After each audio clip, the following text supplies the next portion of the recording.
knows I'm recording. All right, we're going to get started on our Women in Leadership session together. So we have four panelists with us today. First, we have Madeline Kirby with MSc Industrial.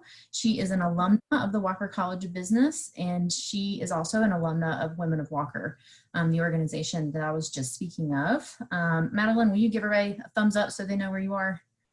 Yes, okay, great. And then we have also Victoria Fowler, who is also an alumna of the Walker College of Business, and she works at Lowe's Companies. Will you give them a wave? Wonderful. All right, next we have Lauren McMahan with Haynes Companies. Not an alumna, but we'll still take it. All right, and last but not least, we have Carolina Gomez with Sherwin-Williams. Hi. Wonderful. So I selected these panelists for various reasons. I think that if you hear some of those company names, you'll be like, those seem like they may be male dominated. That might be an interesting perspective. You know, we have manufacturing and paint and all sorts of great things. And so, so I think we're going to get some great perspectives, and then also women that are different points in their professional careers. And so I think that you'll all have some great perspectives to bring to the table about what you've experienced thus far. So I'm really excited. We'll get started with some seed questions that I provided them first, and then we hope to have time to open that up to just general questions from the panelists. I would love for this to be interactive and everyone to have a chance to ask questions. If you'd like, you feel most comfortable, put those questions in the chat box, and then we will address those at the end of the session. If you're feeling really brave, and I hope that you are, once we are at that Q&A session and you want to unmute and ask those questions, I'm open to that too. So, and for whoever feels comfortable and you're able and your video works, we'd love to see you through this whole process too, so we can personalize this as much as possible with each other. So if everybody's ready to get started, hey, there's some lovely faces, thank you. If you're ready to get started, I'm going to let the panelists kick it off and tell just a little bit about themselves, their company, and their roles and what they're doing. So Madeline, you want to start us off? Sure. So like Amy said, I went to Appalachian and I was a double major in finance and banking and supply chain management. The summer before my senior year, I interned at MSc on the Managing Profitable Growth team, which is a finance team, and I was really lucky upon graduation to come back and be a part of the finance leadership program. So my first rotation was a year long, and it was an internal audit, and a few months ago I rotated to the category performance analytics team. So working in category, I've been providing analysis to category managers, helping develop strategies, assisting in sales, profitability analysis, and as well as a lot of things with COVID around right now. I've been working with ad hoc projects as they arise. But yeah, that's a little bit about me. Awesome. Victoria, would you like to go next? Sure. So Madeline and I have pretty similar paths. We were both supply chain management and finance and banking majors. And so we graduated together in May 2019. And so similarly, I had an internship at Lowe's the summer before my senior year, and I was in internal audit as an intern. And so they made me an offer to come back into their finance and accounting rotational program. So my rotations were 6 months each. So I did a rotation in accounting and then also one in risk management. And so now I have placed out into inventory cost accounting, which is not as boring as it sounds, I promise. So.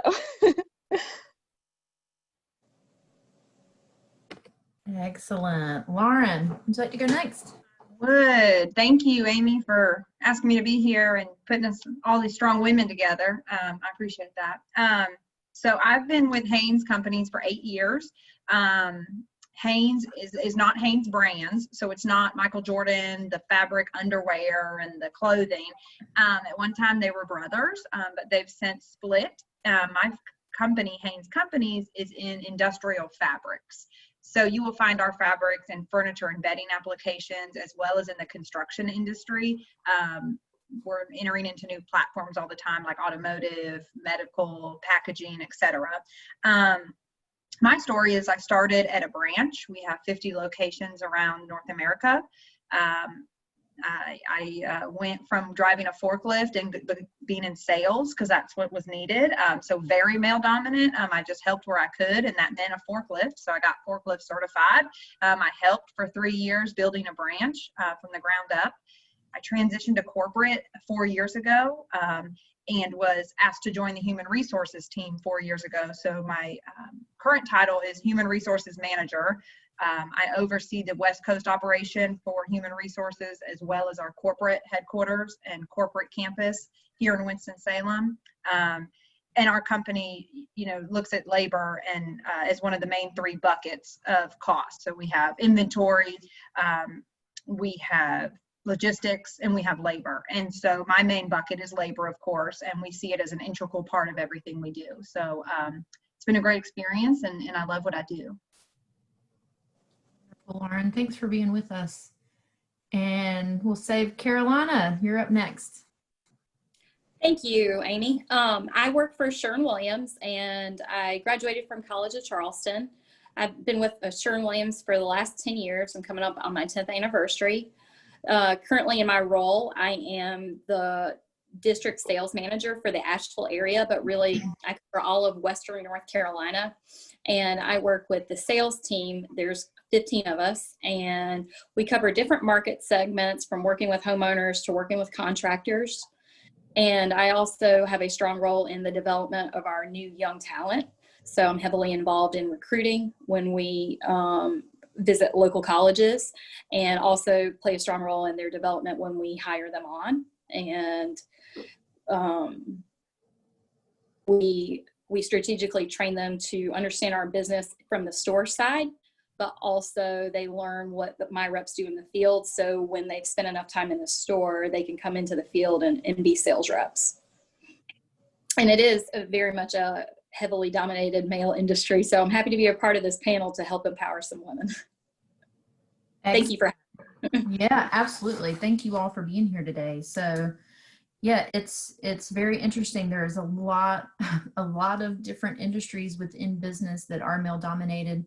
Ladies, I imagine if any of you are computer information systems or finance majors in the Walker College of Business, then you live that every day in the faces that you see in those classrooms. And so spaces like Women of Walker and engagement and connection with women in business is important for you to know that you are not alone in all of this, and there's an amazing support system out there for you. And so well, let's go ahead and get started with some of these great questions, and we will start with, what is it like to be a woman in the corporate business world?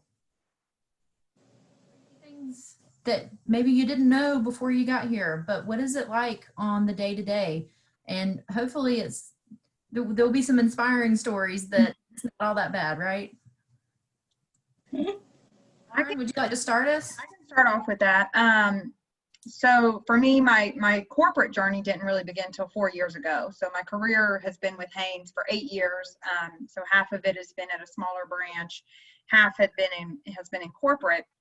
Being in the corporate office as a female and making my mark, if you will, and showcasing my skill set has been a journey, because even though nobody really says anything, when you're in a male dominant industry, right, it's always thought of, oh, are you here to, get the coffee, right? It's not as egregious as that, but are you here to let us know when the meeting starts? And it's like, no, I'm here to sit at the table, right? I'm here to add value.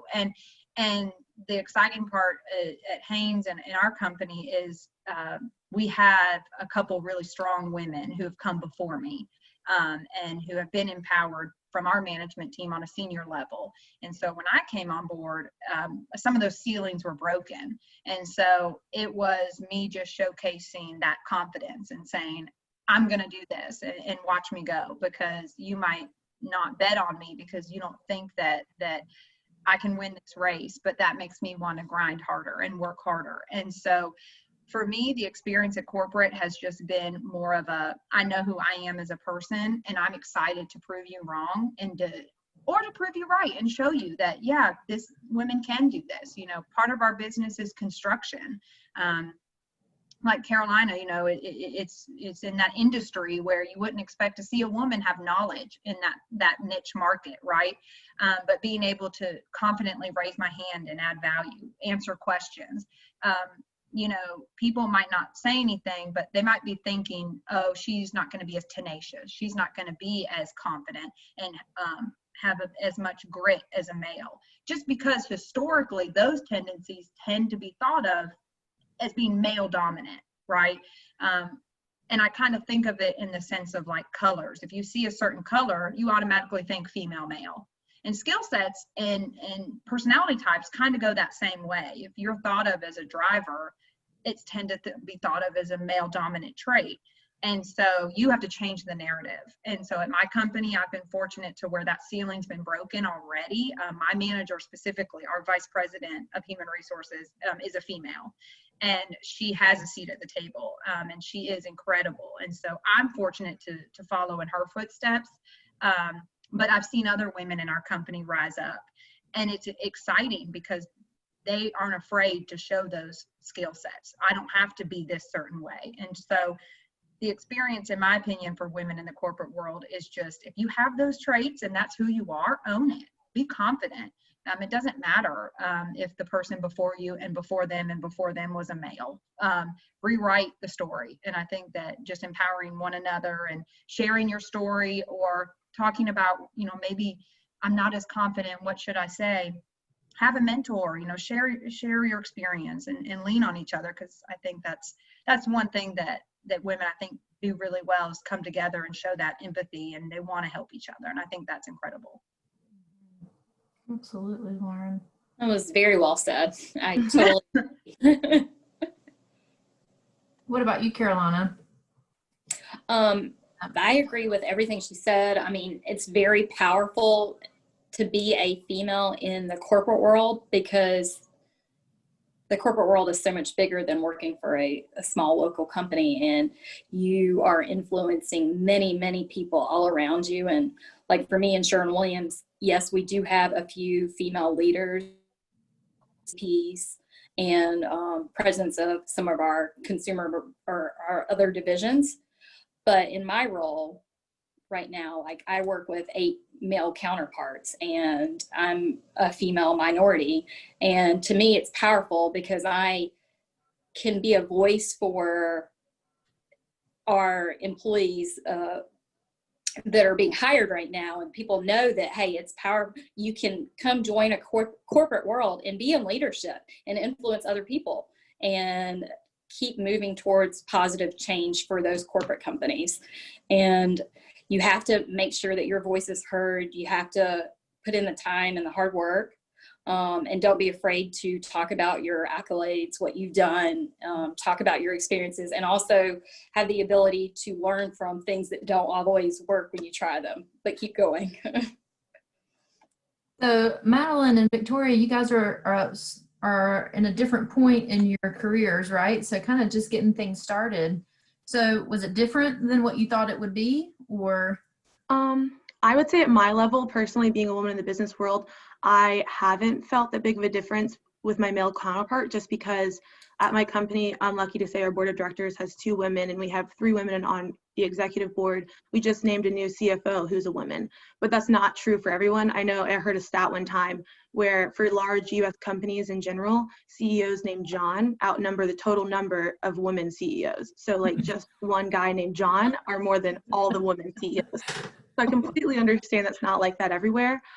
Just being in meetings and having mentors, they've kind of taught me from the beginning about going out of your comfort zone and you're not following the crowd, asking for what you want. That might seem like normal, but men aren't afraid, not a man-hating club here, but men are not afraid to just go about whatever they want, asking what they want.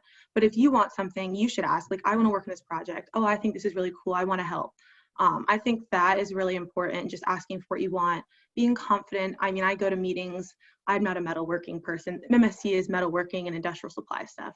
I mean, I can build IKEA furniture, but that's it.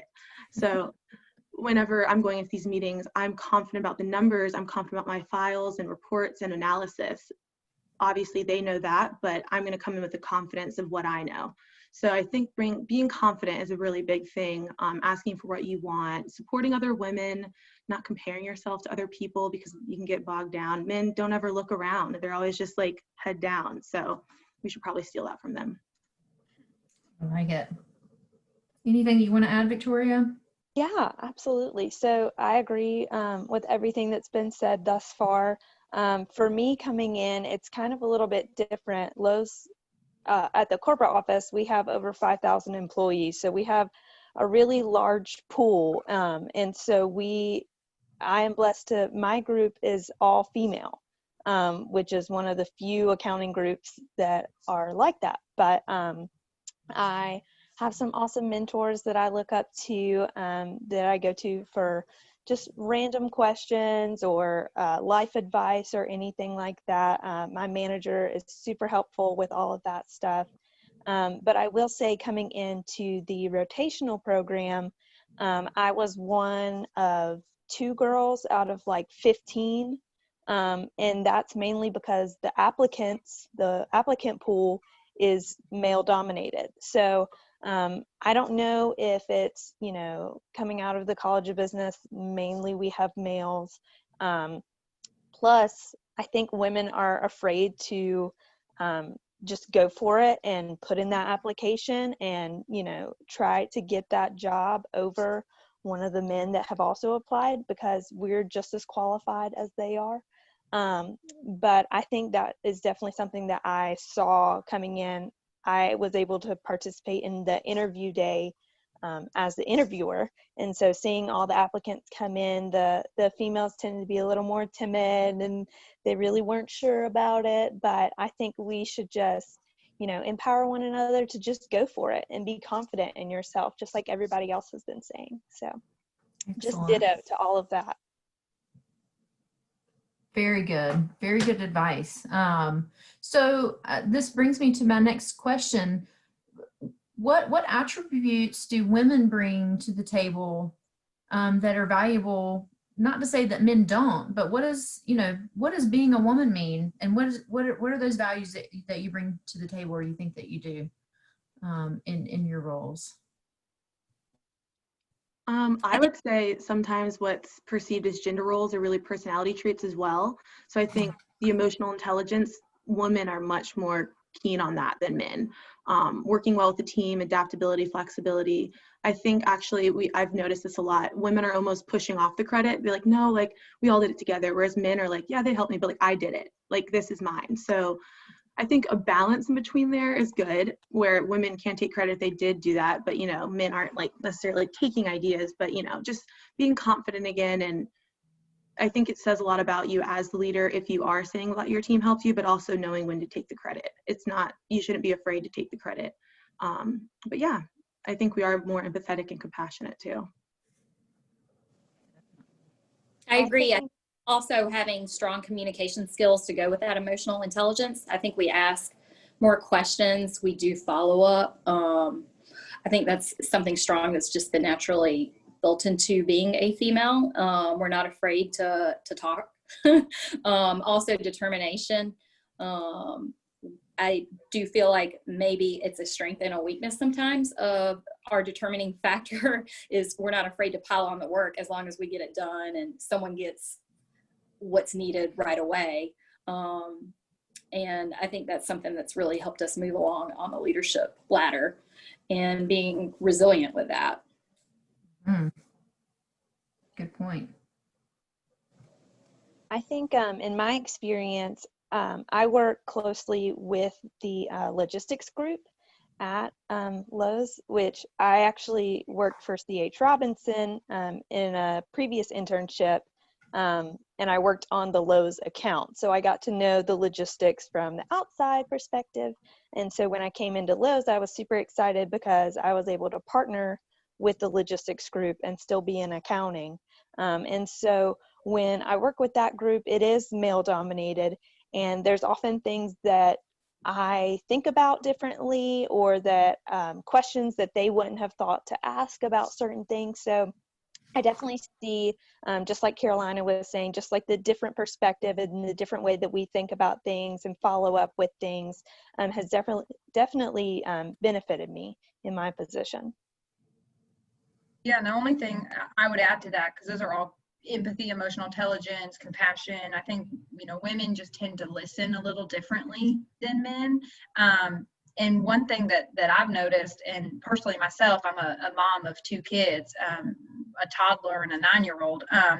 Multitasking, I think all working moms are heroes. And I think being able to, have that expectation of being at home and juggling that, to where traditionally and historically speaking, the male, works and then puts his feet up at night, right? The dynamic shifts, and that's all personal too, dependent on your relationship and your situation. But, me personally, I'm responsible for picking up my daughter from daycare and dropping her off. So that cuts into my time of getting to work and staying late, right? Normally you think whoever shows up first and stays the latest is grinding the hardest and they're going to be here. But as a working mom, that shifts. And maybe that window is at 9 o'clock when I power my computer back up. And that's a personal choice I make. I have a hard deadline to leave. So I'm multitasking a lot, and I think that's a big attribute. So I choose to fire it back up at 8 or 9 o'clock to do what I need to do, because I have that drive to finish it, but I necessarily can't stay till 6:30 like the rest of the team members who maybe have their wives to pick up the kids, right? So I think multitasking and prioritizing, that's huge. And so I think that's something that women have a leg up on and can use to their advantage, because they're the ones pivoting from staying at home to working to doing both, where the male, they're still working most of the time. Definitely.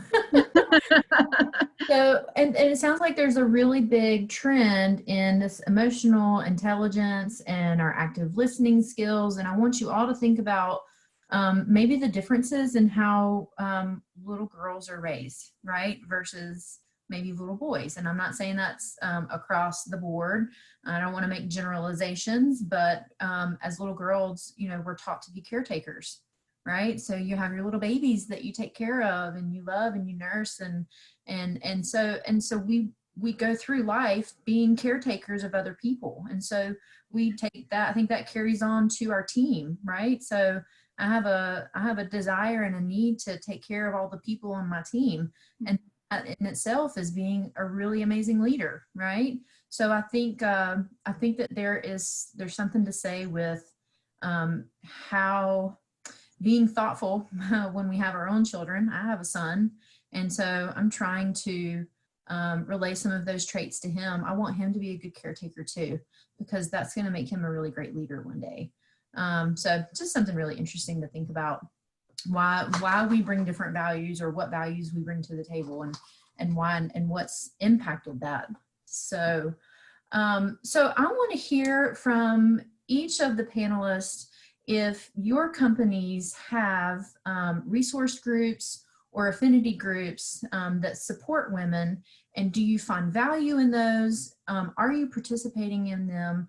Because I think it's important for women to know that that support system will continue for them as they carry on into the corporate world. So at Sherwin-Williams, we have a women's resource group, and I am a part of the leadership one, as well as I host one in Asheville for my team. And that's not just for the sales rep, that includes any employee that works at one of our locations. And what we do are we put on quarterly meetings where we provide continuous education for learners, for females to be able to commute or to network and meet other people that might not be working at the same location, so they have a different perspective and can relate ideas off of each other. And for me, my company has provided a leadership panel for me to be a part of, to where I can meet with other female leaders in the Southeastern Division, as well as the country, where we might meet in Cleveland or Atlanta, and then we can talk about what direction we're taking our groups in. We also help organize our nonprofit events and organizations that we partner with. We've organized our district outings together, and so that might not just be female oriented. one really big thing that we've done this year to kind of take it to another level, especially with COVID happening, is we started a mentorship program.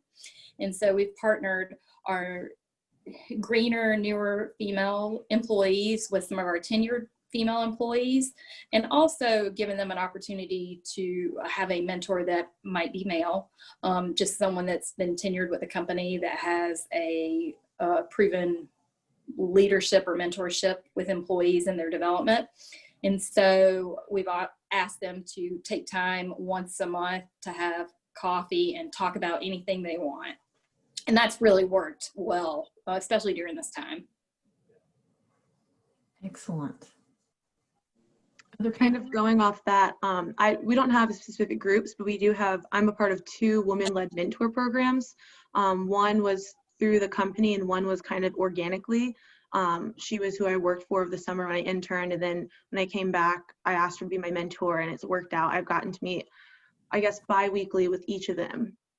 So which has just been great to get 2 different outlooks on things, kind of, bounce ideas off of them and just hear what it's like being a woman in different settings. I mean, they're director and above, so I think it is kind of those gender, it's more visible up there because, she's probably less women, I say. But yeah, so I definitely think mentors are amazing to have, and even seeking them out yourself if there's not a program in place is extremely beneficial, and everyone wants to help. So yeah. Excellent. Yeah, what we have at Haynes isn't necessarily specific to women's program. We look at it more of just developmental across the board. We have a mentorship program that we use at both of our corporate offices. And, the purpose of that is to network for some of our newer employees to come on board, whether they are maybe older in age but newer to the company. Maybe it's a female who we see that has some potential and we want her to grow and learn. And it helps with the cross-fertilization, because at our company we do 2 different things, 2 totally different industries. And so it gives people the opportunity to see both sides of the business, maybe ask questions because they see something over here that they necessarily didn't see over here. And beyond that, on a larger scale, our company is actually owned by another company called Leggett & Platt, and we have an emerging leaders program that they put on at a corporate level for all of the employees worldwide. And that program, you're hand selected from each group that Leggett owns, and it's about 200 people strong. And once a year, this was pre-COVID, it got canceled this year just due to the logistics, but once a year they brought everybody to the corporate office from all over the globe to network and to meet each other and to empower each other and share best practices. And so, my advice would just be, anytime you have an opportunity to raise your hand and be a part of something where you can showcase your skill set, definitely do that, because, I think as Madeline, said, even if there's not a program, try to put yourself out there. Whether it's asking for a mentor or trying to put something together, even if you're just asking a group to get together for coffee once a month. I mean, that could snowball into something fantastic, and the best ideas might come from that coffee shop conversation. That's great, Lauren. And what about you, Victoria? Do you guys have any support groups or? Yeah, Lowe's actually just kicked off their business resource groups right before COVID took over. So they've been having virtual meetings that anyone can attend. And those resource groups are for, they have one for Latinos, they have one for like Asian Pacific Islanders, they have all sorts of stuff. And so I have participated in one of the women business resource groups. But like I said, I think we've only had like 1, maybe 2 meetings since then. So hopefully once we get back to the office, I can get a little more involved. But yeah, I definitely agree with the mentorship. As an intern, I was assigned a mentor, and I also sought out several other mentors. And the same thing with my rotational program, we were also assigned mentors. So it's really helpful when you have that system in place that kind of like you have to have a meeting with them once a month or whatever, because it helps you to stay on track with your mentorship. But if that is not an option, it's definitely always an option to go find your own mentor. And like I think Lauren said, just have coffee with them once a month, put something on their calendar and just meet, even virtual coffee I've had with a few people. So it's definitely helpful to find your own mentors and see who you really mesh with, because maybe the assigned mentor isn't always the best option for you. So it's really always helpful to find someone who has more experience than you and to learn from their career path as well. Yeah, I think that's a really great question for all of you to consider asking as you are interviewing for internships and full-time positions, is asking what type of mentorship opportunities that their companies have in place already. And is that part of their professional development that they provide to their employees? And also a lot of companies will have things called sponsorships, right? So there's a big difference between mentors and sponsors. And I'm working with a company to help them do a presentation on what the difference between those two things are. So I know with like Bank of America, sponsoring is kind of a big deal, but it's a big part of kind of their networking that they do within that company. So I know sometimes students struggle with, I don't know what kind of questions to ask in an interview. That's a great one to ask about. Kind of affinity groups or resource groups do they provide for their employees in those mentorship opportunities. So, well, let's see, another question. I think we might have time for one more before we open it up to just general Q&A. But I'm curious, has any of you had some pretty significant obstacles that you have faced that you feel may have been because you were a woman in the workplace, and how you overcame those and what you would have done differently? I can think of one in particular, just kind of being a woman in a big meeting. It was like the balance sheet reviews, that CFO, CEO, like everyone higher and above me pretty much. And we were like all talking and I was saying something, and then it was like someone not interrupted me, but like said their thing first. And then like, I remember one time a mentor told me, they're like, never let like someone interrupt you. Like you can talk what you want to say. You were talking first. So I just kind of like was like, oh no, I'm not done yet. So I kept talking. So after the meeting, someone was like, that really like said a lot about you. Like you wouldn't let someone talk over you just because you're a woman. I was like, oh, thank you. Like I just luckily had that in my head from a mentor. But I guess it was kind of an obstacle, but I kind of overcame it in the same second. So not really the answer to your question, but definitely, yeah, that was one I thought of. Well, it definitely does. And Madeline, thinking about, I mean, you are a new professional. Mm-hmm. We try not to say young, right? We don't want to age anyone, but you are a new professional. And so the fact that you had the backbone to be able to say, not done yet, right? I think it wasn't the CEO or CFO, it was just like a director. So I was like, okay. Okay. I think that's a great example. Anybody else? Yeah, I can think of one. When I first transitioned from a branch to corporate, and there were just more people, so there was more visibility. I remember I was working in the warehouse. I was in corporate, and the warehouse is on the same campus. And I went across the street, and I was in my corporate attire, which was appropriate. We're business casual here. It was by no means anything that I would wear out and about or back when I was in college. And I remember a male who was a manager.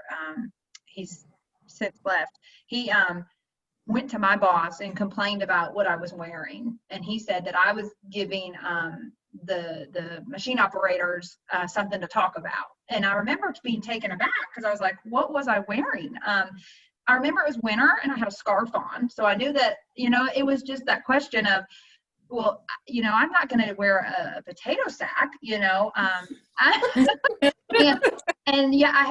I remember thinking, how should I address this with him? Because I was by no means inappropriate in my attire. I can't help it that I'm a female and I have the body I have. That's who I am. And I remember I had to tell him, I'm sorry that those people felt that way, but I can only control the controllables, which is me. And I can only control what I look like and the best foot I put by putting my best foot forward.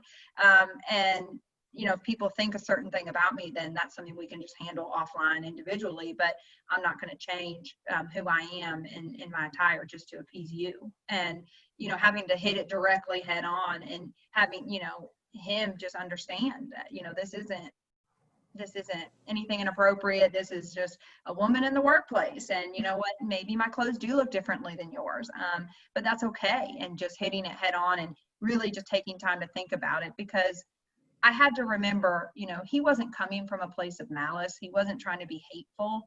It was just different for him having a woman down there doing what I was doing and executing the job.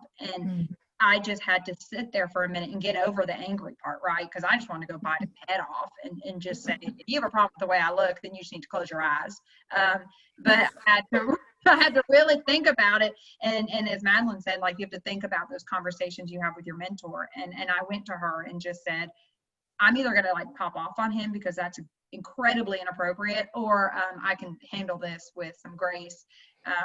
And luckily that 24-hour cycle helped me cool off. And I just told him, I said, this is what it is. And if you have a problem with it, we can just talk later about it. But moving forward, nothing's going to change with my attire.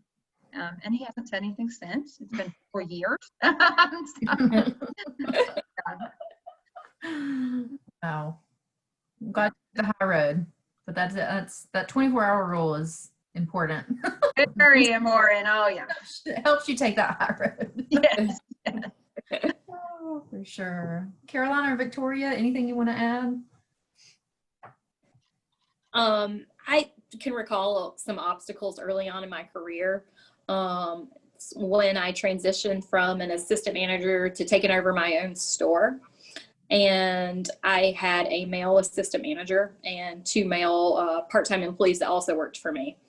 But they were wonderful. What my obstacle was overcoming our customer base, and mainly male dominated. And when they would come into the store, it took them everything that they had to speak to me, because they didn't believe that I was truly the store manager. I was running the location. I was controlling the business, and they questioned my expertise a lot. And I would say that was hard for me, but I had wonderful male employees that really empowered me and told the customers, hey, we're not experienced. She's the right person for you to talk to. And that was powerful for me, that they had my back in those situations, while to get those contractors on our side or on my side. But that was something that always sticks out to me. And you've got to persevere and keep going, and it'll happen. But that was a big obstacle starting off. Wow, I bet so. The biggest thing, just to add on to that, I know I might be over speaking, I know we have a time limit, is those obstacles I see as just earning your stripes. And I think it's so incredible, looking back in my journey and all the chapters in my book thus far, I'm so happy that for those obstacles. And because, right. It's just, that's something that happened, and I'm better empowered than I was when I was in it. And so it's like that age-old advice where it's like, in the moment you feel like you're never going to get out of the storm, but there's always a rainbow. And looking back, I'm like, wow, I'm so thankful that happened, because I can give advice now to other young professional women, or new professional women, and B, I'm better equipped, and just I've added those tools to my toolbox, and now I'm just going to be more well-rounded. And so yes, there are obstacles, but it's also an opportunity to turn it into something better. Right. It's very empowering, and you feel great at the end of that situation. And like later on, 6 months down the road, and they only want to speak to you. It's very cool. Definitely. Victoria, anything you want to add? Yeah, so there haven't been too many situations like that. I think in my last rotation through the rotational program, I kind of was working very closely. We had a really small team for risk management. And so the guy that I was working very closely with,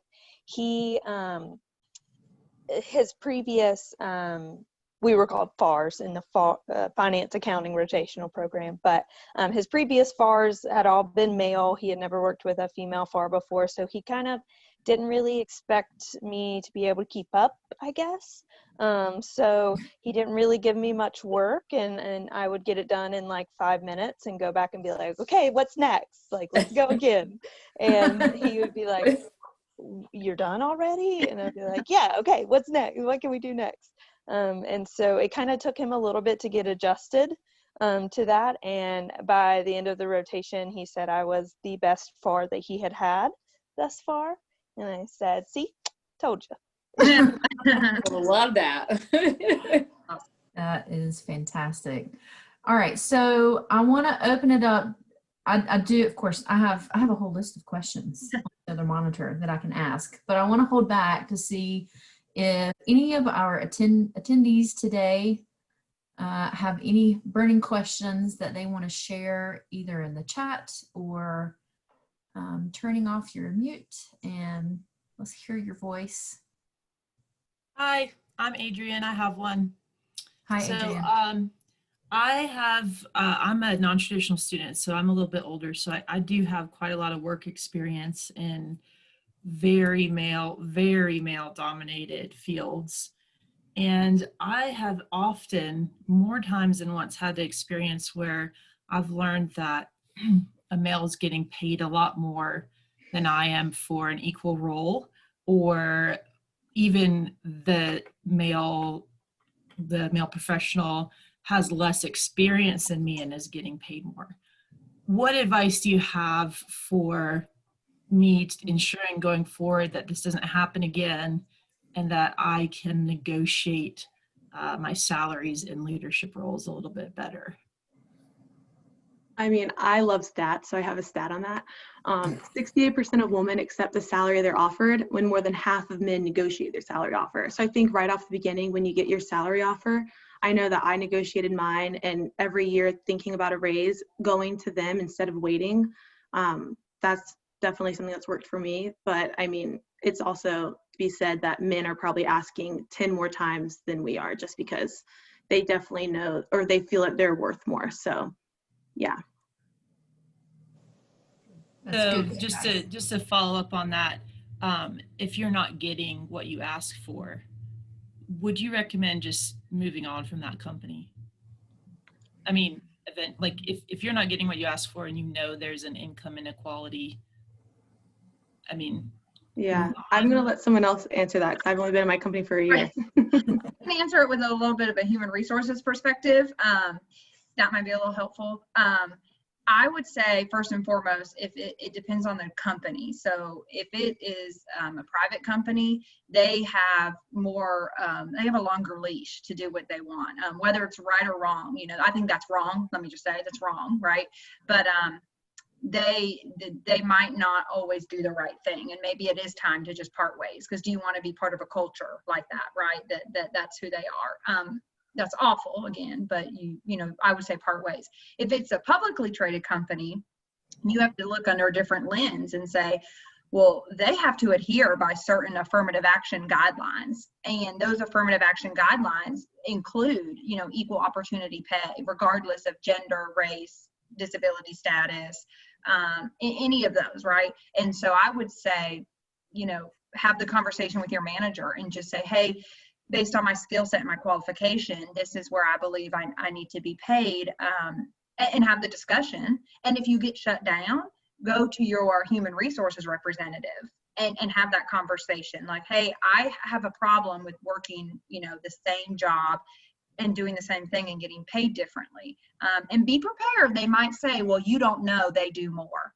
I'm not saying that's in this situation, but just be prepared for that feedback. You might learn something that you didn't necessarily know, right? The message in the grapevine and plain telephone can get misconstrued. But if you're doing the equal job, then I think you have a strong argument to say something, regardless if it's public or private. But if it's a publicly traded company, you certainly need to bring that up and just give the human resources representative an opportunity, because they might not know. They should, because they have visibility to payroll, but I can only speak on behalf of my company. But bring it up, and it's a great question to ask, because you're right to raise your hand and say, wait a minute, you know. And then beyond that, if it's a salary job, where there is some variances in pay, right? Madeline's point is right, you know, negotiate it. I'm in interviews, I'm offering jobs all the time. That's what I do.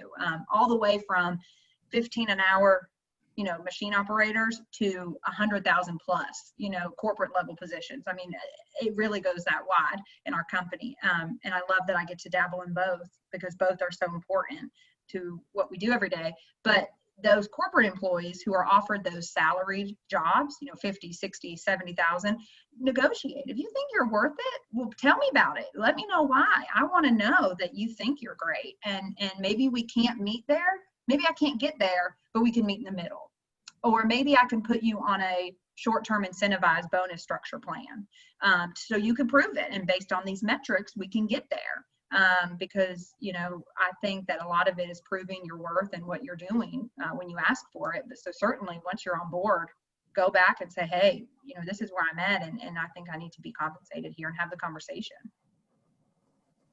Excellent advice. Thinking about negotiating your compensation package versus just salary is really, really important to think about, because there are other pieces of that package that you may be more negotiable than the actual salary piece, but they all have a value. And always doing your research. So going in there armed with information. So you arbitrarily come up with a number that you think is what you want. That's a lot different than doing research on the cost of living and the average, you know, average salary for that position. They post those things on Glassdoor.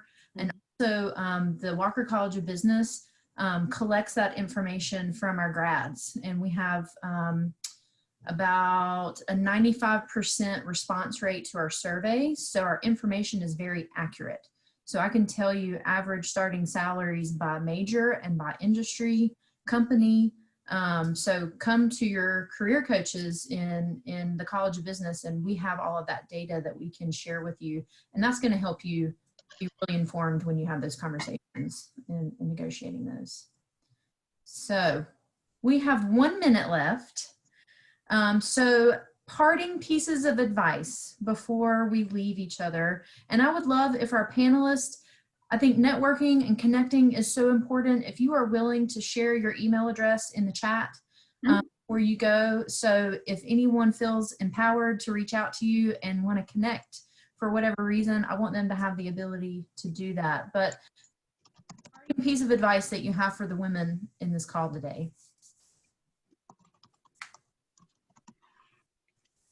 I can just start real quick. I'll just jump on and say my parting advice to you all would just be, you know, be who you are and own it. Finding a job and a career isn't a linear path. It's messy. You're going to go somewhere and not, you know, I'm fortunate this is my first and only job. But I know I'm a minority in that regard. I love what I do. I was very fortunate to come on, but I've interviewed a lot of people who have had a different career path than me. And I would just say, be okay with what feels like a failure in the moment. Pick yourself back up and keep going and move forward with confidence. I think that being that you're on this call shows that you have some drive to better yourself. You want to learn. I think it's awesome that you took time out to be here during everything. I'm sure that you all could have been doing something else with these last 50 minutes of your time, but I feel happy that you chose to be a part of it. And I'll put my email in the chat box. And if anybody needs anything as easy as a resume review, or I'm about to interview and I'm super nervous, can we talk this through? I'd be more than glad to carve out time, give you my cell phone number, you know, anything you need. So anything anybody needs, I'm more than happy to help. Thank you, Lauren. You're welcome. I'll jump in and just say the best thing that I've learned throughout all of my internships and being at Lowe's for the year or so that I've been there is just be okay with being uncomfortable, because being uncomfortable means that you're learning and you're growing. And so once you get to where you feel comfortable with your work and whatever, ask for more, ask for something new. Try to figure out what what does Joe Schmo that, works down the hall from you, what does he do? Learn about what he does, learn about your coworkers, and just, never be afraid to ask questions and keep growing and learning. Definitely getting comfortable being uncomfortable. I agree with Victoria. Definitely the things everyone always says, treating everyone how you want to be treated, asking for what you want. I think a big one is you are what you do, not what you say you'll do. It's really important to stand by your word. You don't want to be the one who's always like, yeah, it's there Friday and then it's the next Monday, or things like that. I also think it's important to say, like, you're a leader in your organization no matter your title. So you're coming right in, all of you are ready to graduate, so you're still a leader even if you're the first year working there. But yeah, best of luck with everything. My email's in the chat box. I would say be confident in who you are, be confident in the strengths that you have. Don't be afraid to talk about them, and be your own cheerleader. You have to do it sometimes, and it keeps us more confident in our day-to-day. And my other advice would be empower all of the females that work with you, whether you're in the same position or they're below you or above you. Just always champion the other females in the workforce. Awesome. Great advice. All right. Did we get everybody's parting advice? I think we did. Okay, so I am putting my email in the chat right now. So if any of you are interested in learning more about Women of Walker, we're doing some amazing webinar pop-ups this semester because we can't be together in person. So we are working with recruiters and employers and great women from various industries to come and share professional development workshops with you all through Zoom. So if you're interested in learning more about that, my email address is there. We would love for you to pop in with us this semester and hang out. So all, thank you very much. Good luck with the rest of Walker Business Connections Career Week.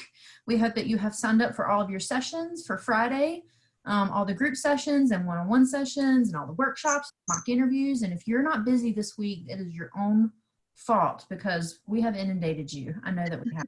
So take care, be strong, and we'll see you next time. Thank you. Thank you. Thank you. Bye. Thank you so much. Bye-bye. All right, Amy, I just typed up an email, but I'm going to send you the screenshots with the attendance now, and just let me know if you need anything else. Awesome. Thank you, All right. Melissa. Of course. Have a good evening. For 2 seconds. I I just just want to introduce Dina here. She is a freshman and she is working for Watauga Residential College for their social media platforms. And so she came highly recommended to us from Dr. Clark Maddox. So I wanted to make this introduction today as quickly as possible. I know we're all busy, but Yeah, it's nice to meet you. Thanks for being here today. Yeah, thank you so much for all of this. This was awesome. I don't mean to take up any of your time, but I've been talking to Zoe, and WOW seems like something that I would be extremely interested in becoming a part of. So I don't know, it kind of like made me get really excited for a potential new program, but I don't know. So Excellent. We would love for you to join us if you're able to. Semester, we still have several webinars that we'll be hosting, and they're all with different recruiters with different. So will you I will get that to her for you. Connect us. Yep. Yeah, and so I can send you, there's like an interest form link, and so you can put in your information and you can see what the webinars are going to be and the dates and the times. And yeah, we'd love to have you, Dina. So. that would be awesome. I would love to be there. Thank you so much. Awesome. You know, All right. I will send you those flyers. Amy, I will send you Dina's email. Okay, that sounds good. Alrighty, bye y'all. Take care. Thank you. Bye.